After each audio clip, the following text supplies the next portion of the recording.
नमस्कार मित्रांनो, anti corruption कायद्यावरच्या video सिरीजमध्ये आपलं स्वागत आहे.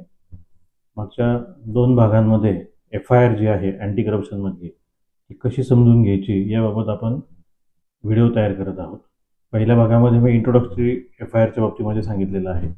दुसऱ्या भागामध्ये सेक्शन 7 खालची जी FIR असते ती कशी समजून घ्यायची याबाबत मी सांगितलेलं आहे.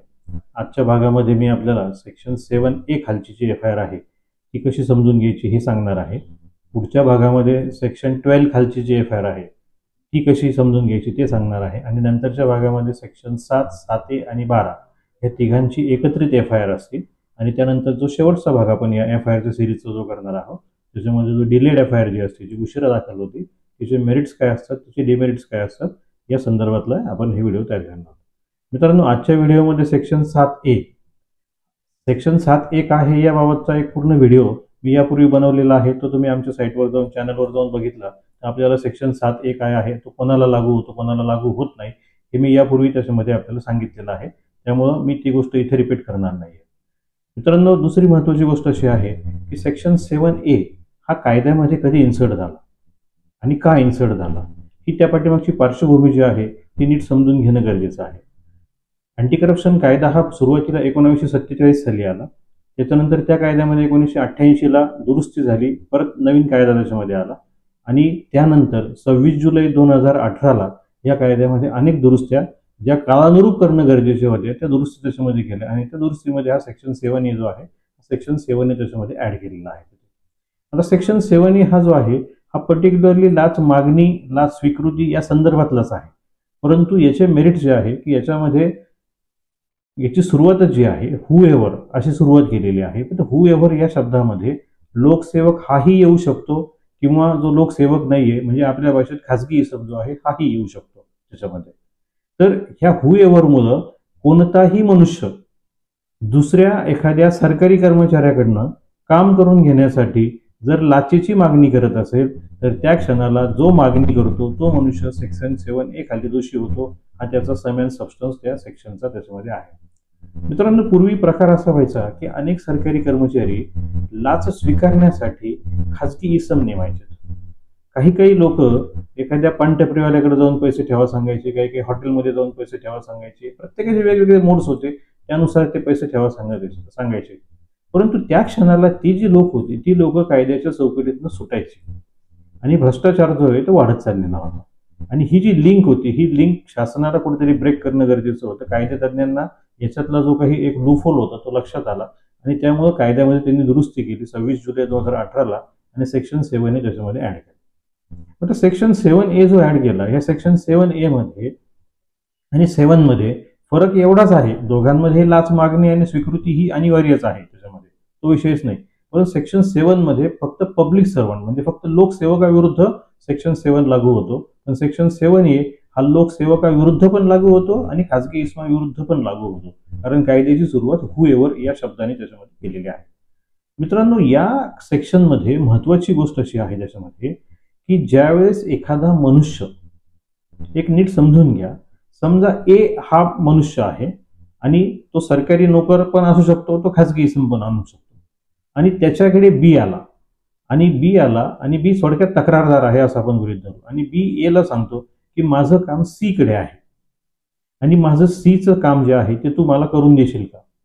किंवा ही गोष्ट अशीही होऊ शकते, A B ला सांगतो की C ची आणि माझी खूप ओळख आहे, मी तुझं काम करून देतो. तर त्या क्षणाला जो A आहे हा सेक्शन 7A खालच्या लाच मागणी खाली दोषी हा डेफिनेटली होऊ शकतो. पण कधी, ज्या वेळेस त्याची लाच मागणी ही जी आहे ही कोणाकरता तो करतो आहे, C करता करतो आहे. ही गोष्ट नीट समजून घ्या. मग C करता तो करत असताना ज्या वेळेस B तक्रारदार आहे, A मध्यस्थी आहे आणि C हा लोकसेवक आहे.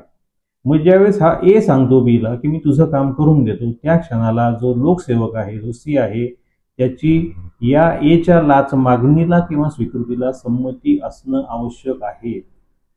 परंतु दुर्दैवानं अनेक अँटी करप्शनच्या FIRs वाचत असताना आणि बघत असताना असं प्रकर्षाने जाणवतं त्याच्यामध्ये की सिंगल माणसाविरुद्ध ही सेक्शन 7A ऍप्लिकेबल केलेले आहेत. अनेक केसेसमध्ये सेक्शन 7A आणि 12 या दोनच त्याच्यामध्ये केलेला सेक्शन लावलेले दिसतात. मित्रांनो, या सेक्शन 7A मध्ये ज्याच्यासाठी लाच मागितलेली आहे तो मनुष्य आरोपी असणं या काय सेक्शनच्या जे काही त्याच्यामध्ये वर्डिंग दिलेले आहे त्या वर्डिंगच्या अनुषंगाने ते आवश्यक आहे. परंतु 99% केसेसमध्ये ही गोष्ट बऱ्यापैकी मिसिंग दिसते. आणि हे कायद्याची जी ही जगलरी जी आहे किंवा हा कायदा नीट समजून घेतला तर आपल्याला त्याच्यामध्ये कळतं. तर या तुम्ही ज्यांच्यावर सेक्शन 7A ची FIR दाखल आहे त्यांनी सगळ्यात पहिले ही गोष्ट समजून घेणं गरजेचं आहे की जर तुमच्यावर सेक्शन 7A लावला असेल तर तुम्ही लाच नेमकी मागितली कोणासाठी, ज्याच्यासाठी लाच मागितलेली आहे त्या माणसाला आरोपी केलेला आहे का, आणि जर त्याला आरोपी केलेलं नसेल आणि फक्त तुम्हाला आरोपी केलेला असेल त्याच्यामध्ये तर तुमच्या खाली सेक्शन 7A खालचा गुन्हा हा होऊ शकत नाही कायद्याने. ही खूप मोठं स्टेटमेंट मी याच्यामध्ये करतो आहे. त्याचं कारण त्याच्यामध्ये असं आहे की ही गोष्ट अनेक लोकांना माहिती नाही, परिणामी ते या सगळ्या सिच्युएशनला त्यांना फेस करण्याशिवाय पर्याय राहत नाही. आमचा उद्देशच हा व्हिडिओ करण्यापाठीमागचा हा आहे की कायद्याची जनजागृती ही दोन्ही बाजूनी होणं गरजेचं आहे. मी मागच्याही 1-2 व्हिडिओजमध्ये सांगितलं की अँटी करप्शनचे लोक लाचेची प्रतिबंध करण्यासाठी किंवा लाचेची तक्रार देण्यासाठी डेफिनेटली काय मोड्स आहे हे सांगतात, परंतु त्याच वेळेस ज्या सरकारी नोकऱ्यांवरती लाचेची गुन्हा दाखल होतो तर त्यांना काय मोड्स आहे, डेफिनेटली भ्रष्टाचाराचं समर्थन मी कधीच करणार नाही. पण ज्या चुकीचे गुन्हे जे दाखल होत असतात त्या गुन्ह्यांमधनं त्यांनी वाचायचं की नाही वाचायचं, का यांच्या चुकीसाठी त्यांनी शिक्षा भोगायची, हा एक महत्त्वाचा विषय त्याच्यामध्ये आहे. त्यामुळे ज्यांच्यावर सेक्शन 7A गुन्हा दाखल झालेला आहे त्यांनी ह्या पद्धतीने तुमची FIR जी आहे ती नीट बघणं गरजेचं आहे. जर तुमच्या केसमध्ये तशा गोष्टी नसतील तर तुम्हाला अनेक कायदेशीर पर्याय आजही उपलब्ध आहेत.